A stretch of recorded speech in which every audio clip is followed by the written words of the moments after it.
Get ready for back to school with H&M. From mix and match basics to new denim styles, find their favorites for in and out of the classroom at your nearest H&M and on hm.com. Hi, welcome to IKEA. This is my college campus. Correct, but I see you're on IKEA.com ordering some college items. My daughter's room is pretty bare. We need a lamp, some comfy pillows, her favorite stuffy. Dad! With pickup options, we've got what you need to conveniently order IKEA. Literally anywhere. Sweet. More time for gaming. And studying. Wait, where are you going now? Have to show the ultimate Frisbee team how easy it is to order from IKEA. Get IKEA whenever, wherever, however you want. Choose from thousands of pickup locations, affordable delivery options, and more. This episode is brought to you by LifeLock. When you visit the doctor, you probably hand over your insurance, your ID, and contact details. It's just one of the many places that has your personal info. And if any of them accidentally expose it, you could be at risk for identity theft. LifeLock monitors millions of data points a second. If you become a victim, they'll fix it, guaranteed, or your money back. Save up to 40% your first year at LifeLock.com/podcast. Terms apply.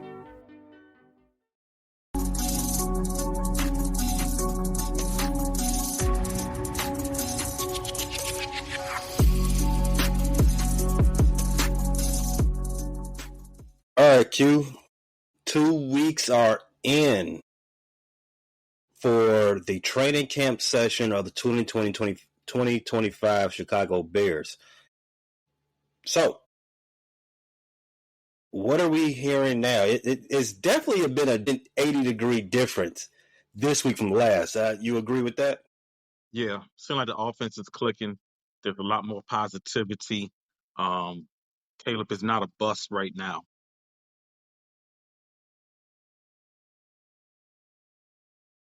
Why are you saying that he's not a bust right now?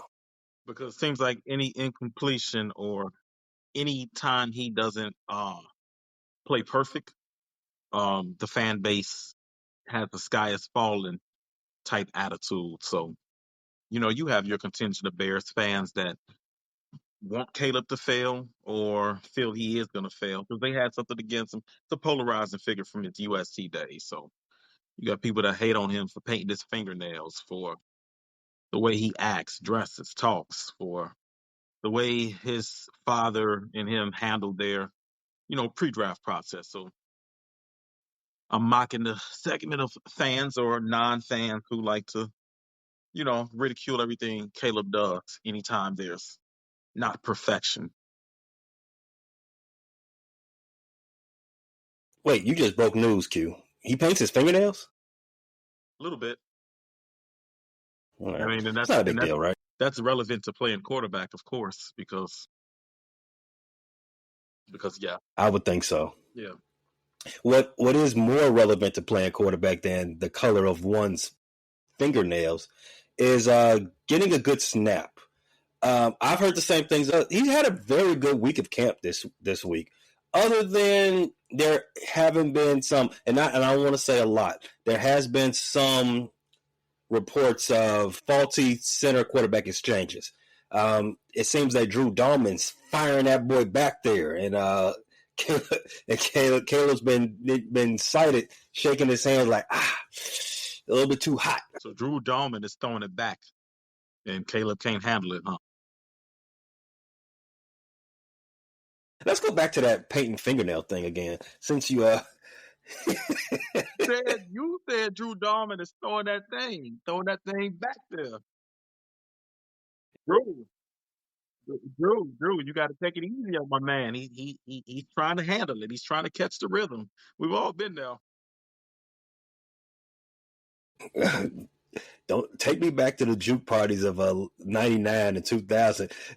Your rep is never more on the line that if you at the party, you at the route, the rink, at one of them old Southside prep parties, and you trying to catch the rhythm, the song going, and you in the middle of the floor, you not catching that rhythm, and Shorty play you off in front of everybody. Ooh, you gonna get talked about so bad. In the Jaguar days, I feel like you were outside during the Jaguar days, college nights, Sundays. Red 05, Green Dolphin. Green Dolphin. Oof, man. I got some stories from Green Dolphin. I feel like I was a legend a few weekends in Green Dolphin. We sympathize with the boy Caleb, man. Sometimes you can't control what's going on in front of you, but we gonna need them to get on that same page, him and Mr. Dahlman, because we liking what we're seeing out of the output from Caleb this week. We got to shore up those pre-snaps, those little inefficiencies, right? And that's where winners, that's where champions, that's where they drill down in. Those little things, those slight imperfections. That's where they hone in and then sharpen their steel and become dominant day in and day out. And that's what I want to say that this week was a dominant day in and day out performance from QB1. I'm always conflicted during training camp because, it's, how do I explain this? When the defense seemed to be getting the best of Caleb, people are down. And I'm like, what if the defense is just dominant? Maybe we should be happy the defense is doing this. You know what I'm saying? Because, in the Urlacher-led days, those defenses would always beat up on the off. But then again, we didn't have great offenses. But yeah, the defense was always beating up on the offense. So I don't know if the offense has a great day. Does that mean the defense did something wrong? Does that mean the defense isn't up to par? So, it's hard to say. Maybe one unit is just dominant. But I guess what I would like to see is even impact. Let me see the defense making plays. Let me see the offense making plays. That would be a happy medium, right? Defense make plays, offense make plays. I like that you brought up the defense. So the defense, they've been shining all training camp so far, even without their best player, Jalen Johnson. But the guy who's probably turned a lot of heads on defense, your boy, Nahshon Wright. He's been spelling Jalen Johnson at cornerback 1 for all of camp because Jalen Johnson ain't reported. So is this why there's been some rumors? And I first heard this reporting from the Tribune. Shout out to them. That Tyreke Stevenson's starting position is now in jeopardy? Maybe, but you know what I think? You know what I personally feel? Because Tyreke Stevenson seems to be having a good camp as well. I think it's the good old light a fire under somebody's butt thing. Tyreke doesn't seem to be rotating snaps right now, but I think that's putting, the entire camp, Ben Johnson he's been lighting a fire under the young guys. He's letting them know the pressure is on them. And I think this is a good thing. So you can't get too comfortable in this league. Comfort is the enemy of success, so I think that's a good thing that Tyreke has to come with his A game, has to show up every day. Your spot ain't earned, or I'm sorry, your spot isn't given. You have to earn it. So I'm sure that's a little bit. I mean, Ben Johnson did say that, everybody's position's up for grabs. And when you have a new coaching staff coming in and they're not tied to a lot of these players, they have a little bit more unbiased eye. So I think there's a little bit of truth to that. And I think there's a little bit of, I'm trying to light a fire under his rear end. I think so too. Because I can't imagine Monday night, week 1, Tyreke Stevenson is, a dime package cornerback, something like that. Not to say that being a dime package cornerback is a bad thing, because it sounds the way from reports that you might see that package out there frequently, and playing a team that has Justin Jefferson, Jordan Addison, and the rest of that talented wide receiver group. You might be in. He shouldn't be there week 1.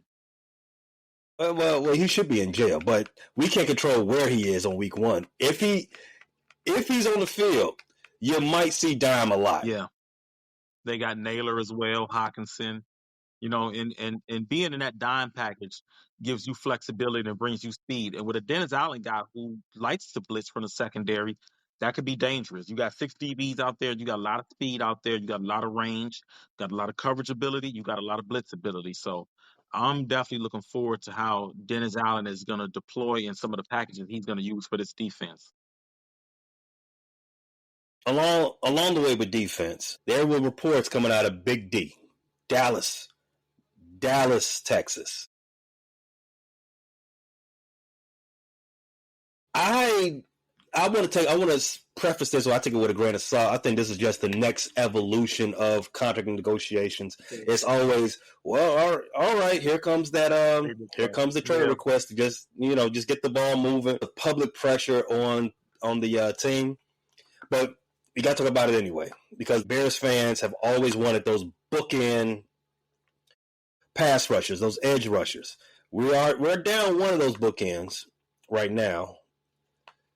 Would you like them to go get Micah Parsons, but would Micah Parsons be a great fit? Would Micah Parsons be a great fit for this team? Micah Parsons would be a great fit for anything with his abilities and versatility. There's so many different ways you could deploy him. If you remember his rookie year, he was playing linebacker. So you can deploy him. Oh yeah, I remember him getting down there in the edge. I remember him getting down there in three technique. I remember him, getting out there in coverage. Yeah, he looked like a freak. I was like, oh no, if Dallas did this again, no. But go on. Yeah, of course I would like Micah. How realistic is it? I don't think it's very realistic. I think it's, like you said, trade negotiation ploy. I also feel like the Bears cap situation, contract negotiation. Yeah. And to top it off, yes, I would love Micah to be a Bear. I don't even think the trade capital is the biggest hurdle. It's clearing up the cap space. We don't have cap space to meet Micah's demand. He wants to get paid, not just get traded. He wants a new contract. So that's the biggest thing. We don't have the space to accommodate him. I don't know what could be done to make the space to accommodate Micah Parsons, but it's not realistic. Would I love the Bears to put in a call? Yeah, put in a call. Talk to his agent. See what could be, what you could drum up. Maybe you can try to talk Mike in to play this year. We'll definitely have you. We'll make you a handshake agreement that next year you will set the market at edge rusher. Maybe he wants to come play for Ben Johnson, play for a new team. The relationship is just so burned with Jerry that he just wants to get out of there. So, I would love Micah to come play. How realistic is it? I would say probably less than 15% chance that it happens. Probably less than that. But Q, what's the difference between this right now and what was going on with Khalil Mack in 2018? Khalil Mack wanted to get paid just like Micah wants to get paid. The Bears made it happen. Khalil Mack wanted to get paid. The Bears had a lot more cap space because they hadn't acquired some of the big names. So the Bears had a lot more cap space then. And I think Taste was more in I don't know if he was in a more position to gamble, but I think he was more inclined to gamble that year than this current staff. So I feel like Pace, that was his third year. And even though this is Poe's fourth year and he hasn't won, Pace hadn't won either at this point. So Pace was coming off. Remember, I think the Bears had a new coaching staff. They did. Nagy was a new coach, Ben Johnson, new coach. Yeah. But I feel like Pace was in. And both have second-year quarterbacks. Both have second-year quarterbacks. So it is real similar. However, I feel like Pace was under a little bit more fire to produce than Post. Post has got an extension. He's not going anywhere right now. So in that aspect, I feel like maybe there was a little bit more pressure for Pace to pull the trigger.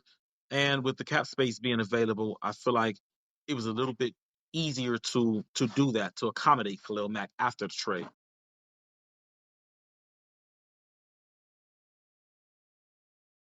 I would love for the Bears to make a shot. And even though I'm not really for trading future capital on veterans, Mike is 26 years old, just entering his prime.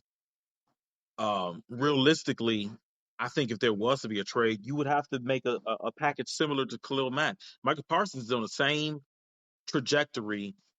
I think he's the same type of player Khalil Mack was when he got to the Bears. Khalil Mack had one Defensive Player of the Year award with the Raiders. Micah doesn't have a Mm-hmm. DPOY, although I think Micah not having a DPOY is more due not to him not being excellent and being deserving of one. I think it's more due to TJ Watt and Garrett Garrett. just playing out of their mind. I mean, Micah looks to be the same impact type player that those guys are, the same impact player Khalil Mack was. So I think you look at a similar package. You got to give up 2 firsts to get a Micah Parsons. Would I be okay with that? Yes, because I don't feel the Bears will be picking in the top 10. I don't think the Bears will be picking in the top 15 next year. I think you're looking at a team and if they add Micah Parsons, they'll be picking 20 something. So I feel like would a pair of 20 something first round picks be palatable for acquiring a Micah Parsons? Absolutely. Do I feel better about the quarterback situation than I did when we acquired Khalil Mack? Absolutely. So I think this is a much better gamble. And like I said, I would love Pose to make that call. Just to inquire. It can't hurt. You owe it to yourself, you owe it to the fan base.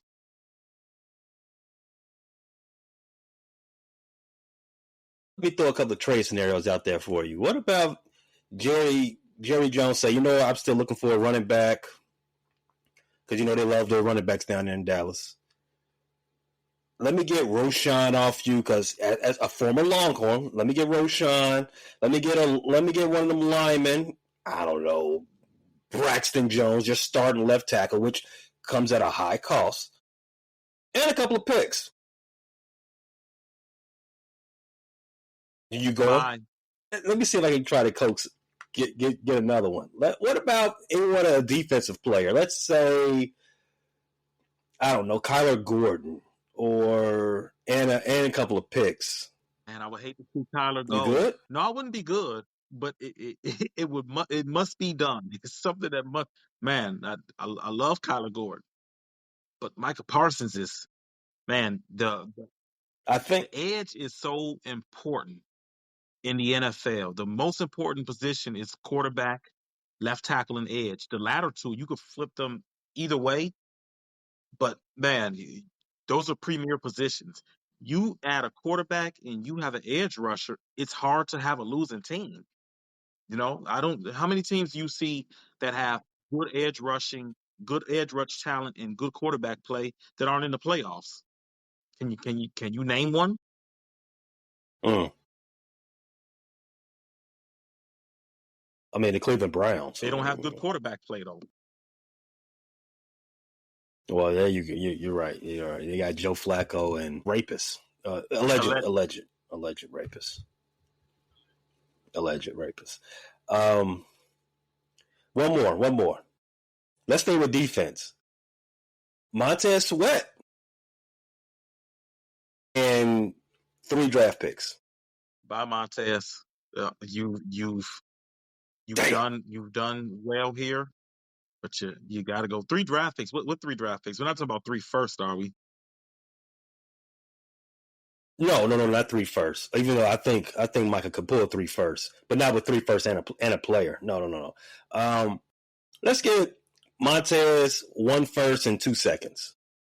Welcome to Chicago, Micah. Damn. Welcome to Chicago. It's hard out here, man. Montez just got here. I thought he was a Bear for life. Love Montez, but life changes. Life changes. So while I would like Micah Parsons to join a member of the Bears, it's going to cost a lot.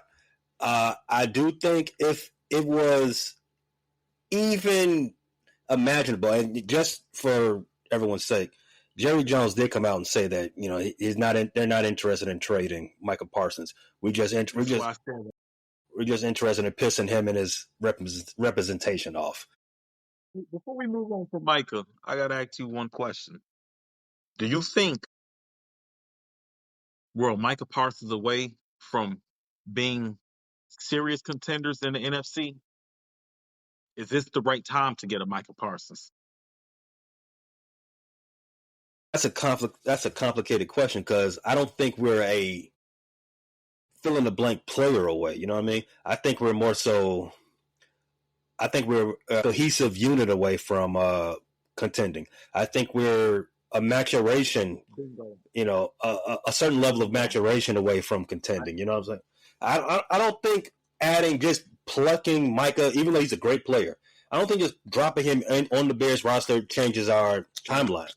Because even for defensive players, it takes a while for them to understand verbiage and understand the play scheme. And there's a real argument that Micah doesn't fit well in a Dennis Allen defense. That argument is there. He's not the typical long edge rusher that Dennis Allen prefers. However, like I said earlier, Micah is such a versatile wrecking ball of a player. I think he supersedes defensive fits, if that makes sense. So whether you play in a base 3-4 or you're in a base 4-3, or you utilize a wide 9, or you employ your defensive ends when they're more straight up over the tackle, I think Micah just he just supersedes all that. And like I said, he can even play linebacker at a very high level. I want to go on to your point where, yeah, I definitely agree with that. I don't think we're necessarily one player away. I think we're more of Caleb Williams coming into his own, Rome Odunze coming into his own, Colston Loveland coming into his own. I think the Bears' championship contention is not just necessarily a player away. It's the maturation starting with Caleb Williams, his development. Because if he becomes, he's number one pick. If he becomes the generational, or fulfills being the generational talent he was prophesized to be, then the team is already Super Bowl contender worthy. Just off him being such a force at quarterback, the most important position. So yeah, I agree with that. Although the Bears had Mitch Trubisky and I would say they were legit contenders in that season, because the Patriots ended up winning that Super Bowl and the Rams got to the Super Bowl as the runner-ups. We definitely could have beat the Rams if Cody Parkey wasn't such a B word. I'm still steaming when I replay that day. Do you know where you were on that day? I know exactly where I was. I was at the crib watching the game, and I remember thinking to myself, like, hey, this is not going to be good if it comes down to a kick. And something told me, like, he's going to miss this kick. And he missed it. He missed it in hilarious fashion. And I just said, I don't know why I did this, but I did do this. It's on YouTube, and they show the last 5 minutes of the game. Mitch, as poor and up and down as he was, he led them in the field goal range. I think it was, I forgot who made the clutch catch. Was it Anthony Miller? Something like that. But I forgot this, and this really made me even angrier. I shouldn't have watched it. I should not have watched that tape. Before he missed the field goal, the Eagles iced him right before he kicked, and he made the initial kick, and the refs waved it off. So they said the Eagles got the timeout in time. That pissed me off even more, because I know he got into his stupid little head and started thinking his stupid little thoughts and decided to sabotage us. You ever watch Scooby-Doo? I don't know if you an 80s baby. You ever watch Scooby-Doo, and we always think it's a monster, it's some type of boogeyman, and in the end, they tape up the monster and they pull the mask off, and it's whatever's TEO who wanted whatever to steer people away from that. And what under Cody Parkey mask, that's a goddamn Packer. It's a Packer. I want to pull his face off to see. When I find Cody Parkey, I'm going to pull your face off, because I know there's a little GB under there. He's a Packer. I don't know which Packer he is. I don't know if he's Brett Favre under there. I don't know if he's Aaron Rodgers under there. I don't know if he's Edgar Bennett under there, Don Mikowski, but he's a goddamn Packer. Sorry for the rant. Antonio Freeman. I hated him too, because he was such a mediocre piece of trash, and then it would just somehow come to life against the Bears. Damn. I mean, he wasn't tall, he wasn't fast, he wasn't anything but annoying to me. Him and Robert Brooks. Yeah, you said you take the mask off Cody Parkey, and he's Packer. and he's a scary person, some type of villain, some type of crook, Yeah, right? You know, is a crook. Yeah. He's probably even worse than a pack. He's probably a crook by a different breed. You said some type of white CEO. He might just be the 47th president. Moving on. Moving on. The one other thing that came to light this week, we're getting close. We're getting close to that big joint practice with the Dolphins, and obviously the first preseason game against those same Dolphins. And that's when you start to figure out who is probably going to be your who's your number ones in the depth chart, and most importantly, in the most important position race is going on right now is the left tackle. This week, we got some starting to look definitive in some ways. Q, your boy, what did you call him before? Big man, Ozzy Trapillo, the mountain, the behemoth. The behemoth. Yeah, so Ozzy Trapillo this week was taking all. I'm gonna say that again. All the first team reps. Don't sleep on him. Yeah, I'm not. I can't sleep on him. But even though he came from a nerd school, I can't sleep on him because, again, the coaches like him. He's taken all of the first team reps this past week. So Braxton was seen taking reps with the twos. Kyron was hurt one day. I think he missed one game. Yeah, he missed one day of practice because he was hurt. They didn't say what type of injury it was, but when you're in a position of battle, you can't really miss days. But hey, not to rush you back, but in any case, you miss a day, you miss a week. That's pretty much how that goes. But yeah, so you're hearing the same thing about Ozzy Trapillo. Would you be shocked if he's? I don't think the number ones are going to play the first preseason games. I think it's going to happen. But would you be shocked if he's the starter? No, in fact, I told you last episode. I think I'm leaning towards. I think Ozzy's the week one starter. If you had a gun to my head, if I was a betting man and I had to make a declaration right now, I think week one Ozzy Trapillo is your starter, and I think there's a good chance because Braxton Jones started a lot of games in this league. Left tackle is very important. I think there's a good chance Braxton Jones could be traded for draft capital before week one. Can we trade him for a particular defensive end in Dallas? The Cowboys, their offensive line is in flux. It's not the offensive line we saw 3-4 years ago. They were dominating. They've got a lot of moving pieces. There's a lot of teams that could use a left tackle. Lord, Ryan Poles, please make a good trade for us. Please make a good trade. I'd rather them trade Kyron. I don't know if anybody would rather trade Kyron, but facts.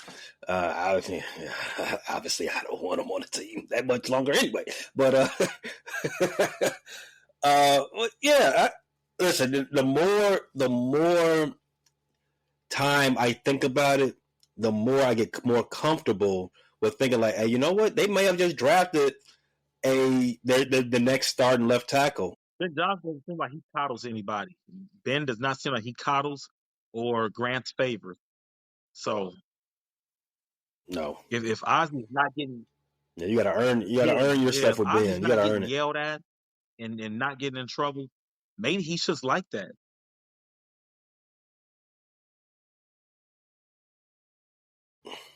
That would mean they flipped 4 out of 5 offensive line positions this offseason. That's unheard of. I'd have to start changing my opinion of Ryan Poles and the job he's done. Although I think a lot of the credit probably can go to Ben Johnson because a lot of the guys that they've acquired have been Ben Johnson type guys and guys that Ben Johnson asked for. But, man, I have to give the whole Bears front office big kudos if you flip 4 starters And this unit, Pro Football Focus, I think, ranked them in the top 6, top 7 offensive line. I know for sure top 10. I don't remember what they ranked them, but if this line does hold to where at the end of the year we're saying this is a top 10 offensive line, man, I can't do nothing but give kudos to the front office and coaching staff. 4 new starters and you bring cohesion like that, I love to see it. So they got I think they have another padded practice tomorrow. And if Ozzy's still getting first-team reps, I want him to continue getting all the first-team reps. The more time he can callous the body, the more time he can get comfortable playing next to Joe Tooney, the more time he can get comfortable getting checks from Caleb and getting calls from Dalton, the better. You gotta. He's a big guy. Pause. But that doesn't mean he's an experienced guy. He's still a rookie, and he didn't play in the Big Ten. He didn't play with those football nerd schools. He didn't play in the SEC. He played with the actual nerds. Yeah, he played with the guys who grew up with a Texas instrument in their crib. TI-83? One of them. Is that what they still use in school? TI-83? Or is everything on iPad? I have no idea what the extra buttons are on the TI-83s and on the other stuff. Well, I never got to those math classes. Unfortunately, I did. And I didn't do well in them. I'm not even going to lie. I took calculus in college, and I think I took statistics. And I don't know if I took them or if they took me. But it didn't go well. It didn't go well. I looked like Mitch Trubisky trying to read a defense every time we had a test. Confusion. Only type of math I excelled at in high school was knowing that 4 ounces equal a QP. All right, Q. Q. You mentioned fantasy sports earlier, so let's go back into that. This is that time of the month. We are 2 days into August, Q. Okay, I mean, summer's almost out of here, man. It is prime fantasy season. Tired of you, summer. No, slow down, man. Slow down on it. Lollapalooza just started. Fat people today. That's it. Where are all the fat people at? High under the AC. Bring back the fat people. Bring back diversity. That's what America's about. Being overweight and being unhealthy and leaning on the healthcare system and draining it. So that's what we're about. That's the American way. Eat what you want, don't work out, and pop a pill Ozempic to take care of it. Make America healthy again. Well, don't forget your honey pack, because when you're unhealthy and your blood ain't flowing, you got to take your honey pack. It's available at your local gas stations. You got to, but you can't just do a honey pack. You got to chase it with something. You got to chase it with some Hennessy, maybe. Chase it with. Waters go crazy. Have you had a cut water?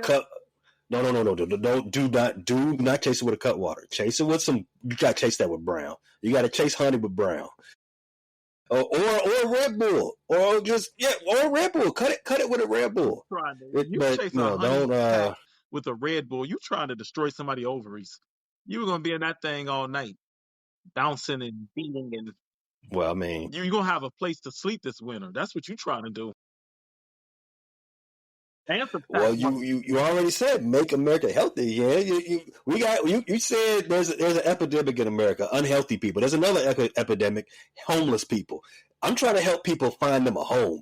If you do it right, you won't be outside. You have your 4 pairs of drawers and your PlayStation have a place to go all winter. Based on what you just said, I'm sure you could have a good place on Trump's cabinet, because never mind. I don't think what we're talking about benefits him. Have you seen that South Park episode yet? I don't think what we're talking about is going to work for something that, you know what, let's get back to fantasy football. So let's talk about running backs. You know, the running backs, the one position of football where you are super healthy. You don't need you don't need performance enhancers as a running back, you know. I've seen Reggie Bush and Kim Kardashian. You know what? We're getting off track again. Let's focus. Reggie Bush is not a good fantasy football player. However, over and under Q, the Bears have 2.5 running backs on their roster that are primed to get drafted. Over or under? No, I only think there's one relevant fantasy running back on the roster. I think this Wow. is going to be an offense where most of the guys are most of the fantasy relevant guys are pass receivers. I only foresee DeAndre Swift being fantasy relevant, and maybe you get a handcuff, but I don't know. See, it's hard for me to judge what Cal Monungai will do in his first year. And then I'm not really high on Roshan. I'm sorry. For 2 years I've seen him, I'm not really high on Roshan.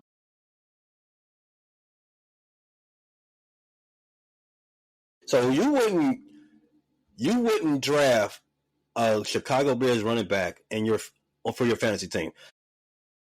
You keep going round and round and round. DeAndre Swift's looking you right in the face. You're going to keep passing about. I think he's the only one that's going to be able to provide steady fantasy relevance, though. I think he will get enough work, and I believe that and from what I've seen from camp, what I've heard from Ben Johnson, what I've seen when Ben Johnson actually utilized him in the first year of Detroit before they shipped him away, I think he'll utilize DeAndre Swift where he will give you fantasy relevance. Define steady, though. Steady production. Define that, because Roshan, from all reports, Roshan looks like he's back being Roshan. He might be ready for his breakout season. Cal Monungai is getting a lot of good praise. There might be a role for him. So define steady in fantasy terms for a running back. Not for a running back. Running back steady is different. In a PPR league, I would expect DeAndre Swift to give you between 11 and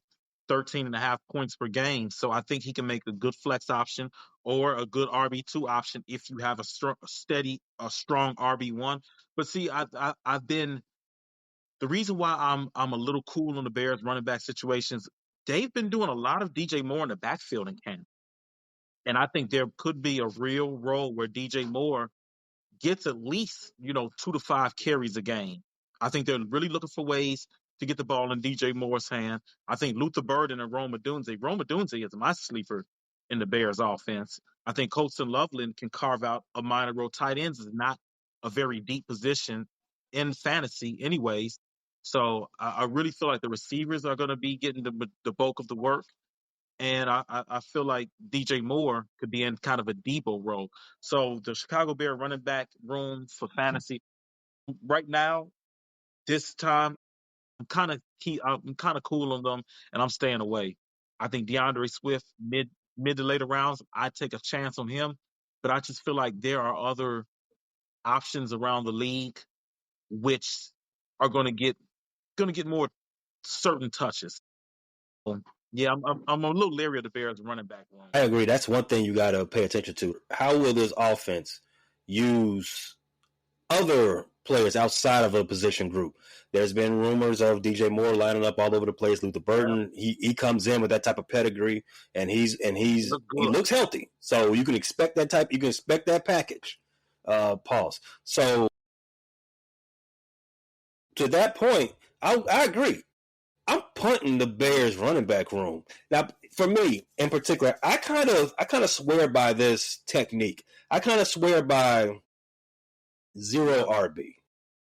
And for those that don't know zero RB when it comes to fantasy, it's where you punt on the running back position for the first 4 rounds, perhaps 3 to 4, maybe even 5 rounds, and then you just gobble up. Pause again. Whatever running backs are available from that point, you just go hit them round after round after round after round after round. So I like that technique. I like that strategy, especially if you don't have a top 5 pick. And I think it needs to be a top 3 pick this year, just based on who the type of running backs you would actually want to build your team around. So majority of people are not going to get Saquon. Majority of people are not going to get Derrick Henry. Majority of people are not going to get Bijan is going ahead of Henry right now. Bijan or maybe even Jahmyr Gibbs. Majority of people are not going to get these guys. So you would probably be better fit going zero RB. And back to my point, that strategy will lead me into a situation where I might see DeAndre Swift being an RB2 for me. So if DeAndre Swift's available, and I expect DeAndre Swift because he has the name cachet, somebody's going to reach on him, especially in the city where we're from. We play with a lot of Bears fans. Somebody's going to draft him before he needs to be drafted just based on cachet because he plays for the home team, right? I would say round 9 is where 8 or 9 is fair for DeAndre Swift. True or false? I'm thinking round 7 to 8. Because I do think DeAndre Swift leads the Bears backfield, and I do think Ben Johnson gets good production out of him. I just can't really envision taking him higher, even though we've seen him be productive from a fantasy point at some points last year and a couple years with the Eagles. Because I'm not hot on the Bears running back room, like you said. Roshan Johnson's looking better. Kyle Monungai is a guy that has received praise in camp. We just can't be sure of how the backfield snaps are going to be divvied up. You can't be. At the end of the day, Kyle Monungai could be a guy who usurps all the carries. He's a guy who's very similar to David Montgomery, who Ben Johnson loved in the past. So yeah, I wouldn't take DeAndre early. I would feel comfortable if I got him in the 8th round. That would be so ideal. But like you said, he's probably not going to last 8th round, and I'd be cool with that. I'll let somebody else take that chance on him. I could see DeAndre Swift having a very good year. I could. I wouldn't risk it when the Bears backfield is such in flux, and you got guys like DJ Moore possibly taking carries. And like you said, Luther Burden is a guy with a versatile skill set. We've seen him take carries in Missouri. And Ben Johnson is tons of praise of him. And Luther Burden is a guy who's had an excellent camp since he's gotten healthy. He's been everything that I envisioned him. I talked about him back in January that I would love for him to be a Bear, and here we are. So, yeah, I agree with you.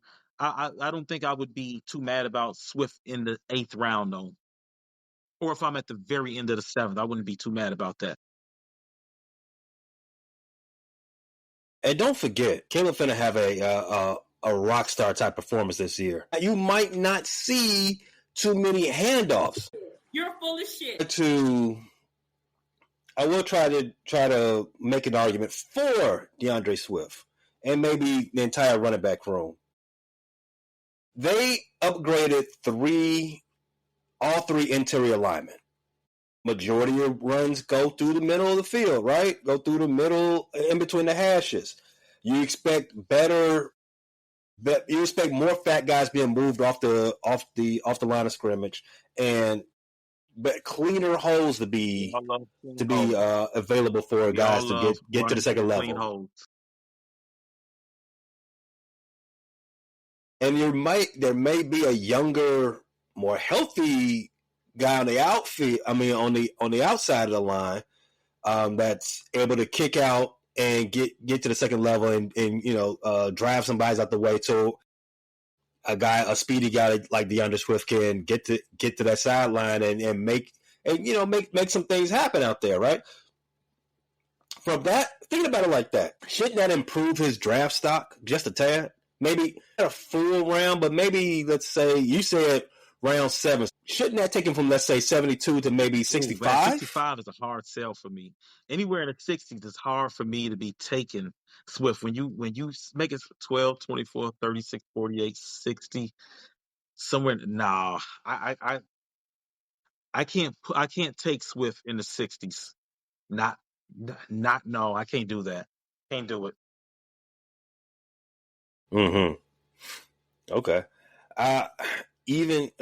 So what was his stats last year? He was what, a 900 yard rusher? He got a good amount of carries, 250 something carries. I want to say he had 40 something catches. Solid year, although he wasn't very efficient with the touches, but some of that could be chopped up to, like you said, line wasn't good. he could be very productive this year. I mean, Swift could be a guy where he has tremendous upside, but I don't think you want to, and I've done this before, I don't think you want to fall in love with the upside of what the guy could be and take him too early and let a better player slip, or a player, not necessarily a better player, a player in a better situation. Because we got to remember, this is where I get in trouble with fantasy sometimes. Sometimes you just can't evaluate how good the player is. It depends on the situation. You know, is he in a good offense, which is going to get opportunities inside the red zone and more opportunities to score, or just more opportunities, period. So you got to look at all those things being equal. And I don't have a list of running backs in front of me. I there would probably be off the top of my head about 15 to 18 running backs I'd rather have than Swift, based on all these factors. 15. That's tough. Let's play would you draft this player or DeAndre Swift? Just like we did last episode when we did the fantasy defenses. Let's talk about what running backs will be drafted ahead of, or not, maybe not ahead of DeAndre Swift. We already said Bijan, Jameer, Saquon. We shouted them guys out. Derrick Henry. Already, them four we're not even entertaining the thought of DeAndre Swift being in their conversation, right? Those are first round, maybe top of the second round type guys, especially for Derrick Henry, who's about 31, 32 years old right now. I'm going to start with another guy who's in a decent offense, injury prone, just like DeAndre Swift, quick, just like DeAndre Swift, but he's playing with a lot of guys who cut out of his touches. Devon A-Chain. I'm taking A-Chain. Chase Brown. I'm taking Chase. I'm going to stick with the NFC North right now. Josh Jacobs, easily. That's 7 guys right there, right? So, as we already said, that's fine. I think in the first 4 rounds, you'll probably see maybe 10 running backs go off the board. Maybe 10 or so running backs. Depending on your league, you might play with about a bunch of bozos. You might have more. But anyway, I'm going to make it a little tougher. Christian McCaffrey or DeAndre Swift. Christian ruined one of my fantasy seasons last year. Yeah, you are. I'm playing on your emotions right now. Use my logic, and I still have to take Christian ahead of Swift. I'm going to take the White Knight. Taking the white man, okay. Your boy, Bucky Irvin. I would have took Bucky over DeAndre Swift in real life last year. I told you, I was a big Bucky Irvin fan at Oregon. Hell, I liked him at Hillcrest. He was local. Mm-hmm. I would love the Bears to draft.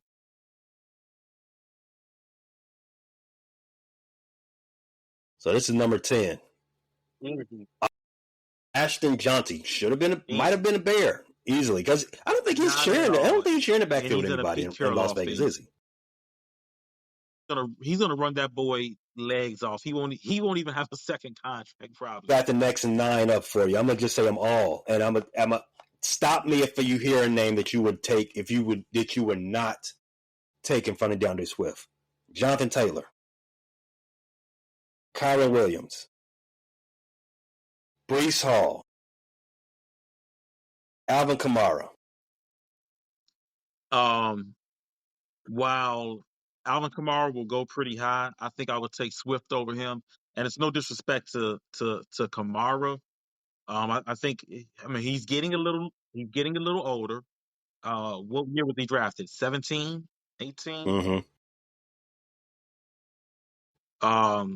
And no disrespect to Alvin Kamara, that offense could be dreadful. He ain't gonna make it no better. My bad. Go on. The Saints might not score a lot of points. They might not have a lot of red zone opportunities. And one of the things Alvin Kamara has been able to do really well, even when he's not putting up gaudy, he's never been a guy who's put up monster yards on the ground. He's always been a guy that has been strong fantasy because he can go out and get 70 catches. He can go get 5 touchdowns through the air. And then, for a guy that's not that big, he's very good in the goal line situation. He's very good in short yard situations. The Saints probably won't have that many opportunities. I'm staying the hell away from Alvin Kamara. I'm not trusting that offense. I'm not trusting that team to do anything but be trying to get another man in New Orleans.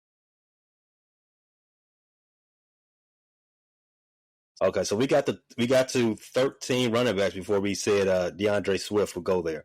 But before we move fast, in the fantasy community, Alvin Kamara is already in Hall of Fame. He had a fantasy championship for the ages. Yeah, 6 touchdowns. He won.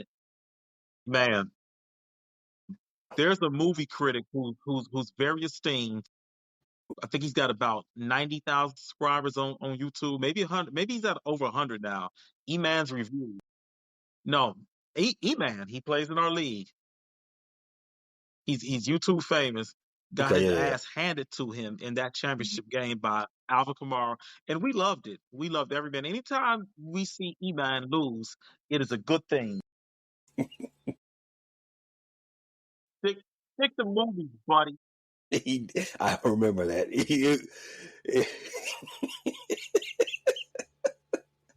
That was hard. That was a tough beating. Speaking of movies, he's the movie guy, especially the nerd movie guy. Batman: The Dark Knight Rises. When Bane was just beating on that's exactly how Alvin Kamara was just beating on his fantasy team. Like, he's already down, G. You done broke his back. You done folded him up 17 different ways. You got it. Come on, man. Come on. Alvin Kamara didn't stop. That was lethal. Next running back, Kenneth Walker the That's third. another offense. Oh, James Cook. Yeah, I'm taking James Cook. Kenneth Walker. That's tough because They got your boy. They got your boy Donald up there. Zach Charbonnet. I don't know when he's gonna overtake that backfield, but it probably won't be until Kenneth Walker is gone. I'm gonna take Kenneth Walker. Amarion Hampton. I'm gonna take Hampton because I believe Harbaugh is gonna. I don't believe in Najee Harris, so I'm gonna take. He damn near blew his hands off, and yeah, I'm gonna take Amari because I think he becomes the bell cow before week 6. Mm-hmm. If I see a team that's got Najee Harris in there as a started running back, and I'm playing them that week, put the W up. This is an easy week for me.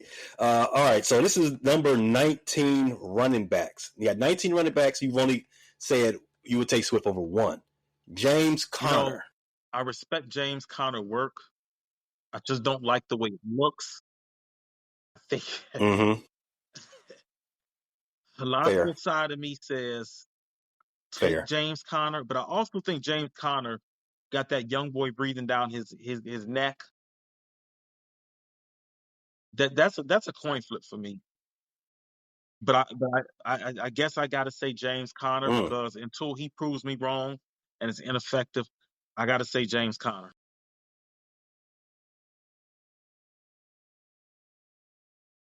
Okay. James Conner is one of those guys. You know what you're getting with him. You're baked in for 4 missed weeks due to an injury, but he's going to light it up for you in another 4 or 5 games. It doesn't. It never makes sense. And you just hope that he rocks, that he goes crazy in the first 5 weeks of the season. You could probably sell him off, and because you know the injury's coming. Just like, I want to sell high.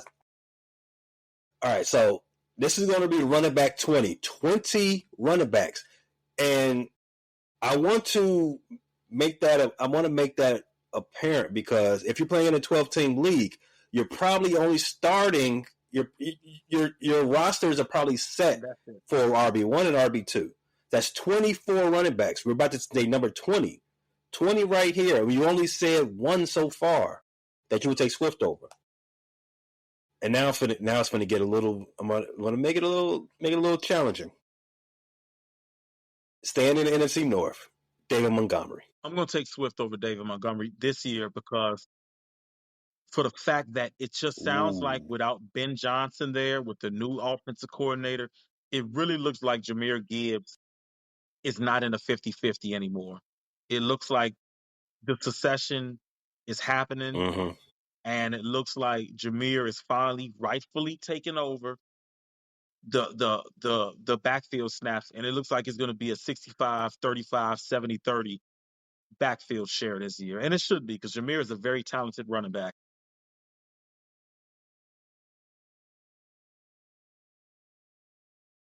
Also in the NFC North, Aaron Jones. Aaron is another guy that gets hurt at the worst times, like in game, which is the worst if you're a fantasy owner. Get hurt early in the week or have an injury designation early in the week. Don't get injured in the first half of the damn game where you give me nothing. I'm going to take DeAndre over. Man, I'm going to take DeAndre over Aaron for the fact that I don't know what McCarthy's going to give you. I think Kevin O'Connell is a genius. I think he's a great offensive mind, but I think it might be a bumpy start to that Vikings offense, and I think that's not going to give Aaron Jones a touch inside the red zone. I'm going to take Swift over Aaron Jones. I'm going to take Swifty.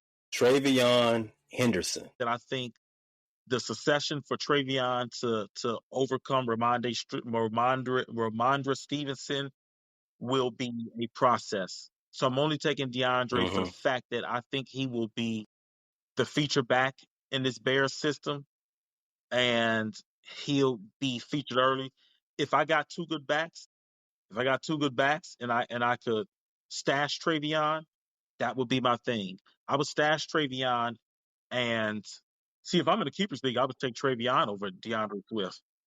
But if I figure we're doing standard.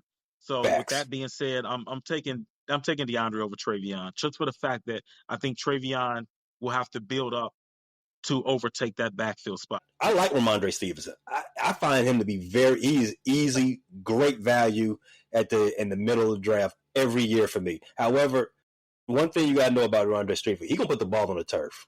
And once he does that with Vrabel, he's going to pull it out the game again. Vrabel ain't going to play that. Yeah, once Ramondre puts that ball on the ground, it's Travion's backfield. And Travion did not fumble a lot at Ohio State. And the one thing about Travion, because Travion held off Quinshon Judkins too. One thing about Travion, which is why one of the things that stand out about him is he's excellent in pass pro. So once that boy stonewalls a linebacker, right, coaches like Vrabel are going to love it. Travion is definitely going to overtake that backfield once Ramondre. Great point. Yeah, once Ramondre puts that ball on the ground, bye. Number 24 on the list, Travis Etienne Jr. I'm taking Swift because that number one guy in Jacksonville looks like, even though Doug Peterson's gone, what's the guy that's in there? Liam said all the right things about Travis Etienne Jr. He didn't produce last year. I think he had a worse year than DeAndre Swift. The Jaguars aren't really on the stock rising side of the game. And then I can't remember the kid's name, but I used him a couple times last year in the league. Bigsby. I feel like Bigsby is a guy that looked really good on the ground last year, and he might take a lot of snaps from Etienne. So I'll take Swift over Etienne. What's that mean? So that you know what that means, Q. Swift is an RB2? Swift is an RB2. Yeah. He's an RB2. He's in your starting lineup. I told you, if I have a strong RB1, I wouldn't be mad at Swift being my RB2. I prefer if somebody slept through the draft and let me get two stronger RBs and flex, and Swift can be my either flex or my guy who fills in on the bye weeks. That's how I feel most comfortable. Then I got a really strong team. Okay. Well, all right, man. There you go. I mean, there's some other names out there. I mean, you got the convict Quinshon Judkins. You know, he might, if he's not suspended sometime soon. You got Tajay Spears. You got Tony Pollard. Pacheco, didn't say him. The new running back in Pittsburgh, Caleb Johnson. You got Joe Mixon still out there. RJ Harvey. I don't want to spill too much sauce, but people are going to do what they want to do anyways. Man, I love RJ Harvey. I don't miss too much from the young backs. I love RJ Harvey. I love him from the fit. I love him from the skill set. All right, but so if we got DeAndre Swift being an RB2, there's no way we're drafting, even touching Roshan or even Monungai in a draft, right? But no way. I would put Monungai in my queue. I would put Roshan in my queue. I will put them both in my queue for the fact that if something happens to DeAndre Swift or he isn't efficient on the ground, I could see Ben Johnson turning to one of them. I would definitely put Monungai in my queue. But no, I don't think they warrant drafting. No, I'll pick them up after. They'll be a week 2 waiver pick. Yeah, yes, and you know why? Because the Bears are playing the Vikings round week 1, so I'm not expecting a very lucrative performance on the ground from the Bears. I expect the Bears to win, but I don't expect the Bears to win because DeAndre Swift tore the purple guys a new butthole. I respect that defense. I mean, if he did, he did. I respect that defense. But so and based off that, I will, if I have DeAndre Swift for my squad and I started him, guess I am on Monday or Tuesday morning, well, Monday night, because I'll be up, I'm be charged, and we'll be doing this. We'll be recapping the game or whatever, right? So Monday night, if he's on my team, Monday night, I'm going to put Mr. Roshan, pick him up off waivers. Maybe even Monunga, like you said, because it might be, you might be doing that musical chairs with this running back room all year. So basically, what I'm saying is sell. Yeah. Don't do it. I agree. Do something else. But that doesn't mean we don't bear down, Q. We still rocking with the Bears. Just on the fantasy side, you gotta be smart with your money. I've seen leagues where they invest $350 in buy-in. You don't want to miss out on $2,500 in prizes because you bearing down too hard. Don't over bear down. Don't over bear down with your money, but you definitely want to bear down. Thanks for listening to this latest episode from the Frustrated Chicago Sports Fan Channel. Don't matter if you listen to this on Apple Podcasts or Spotify or watch it on Twitch or YouTube. Make sure you like, subscribe, share with a friend, hit the notification bell so you never miss a drop. And to all the guys from Chicago, we say 3 things. Bear down, go Cubs go, and sell the team, Jerry.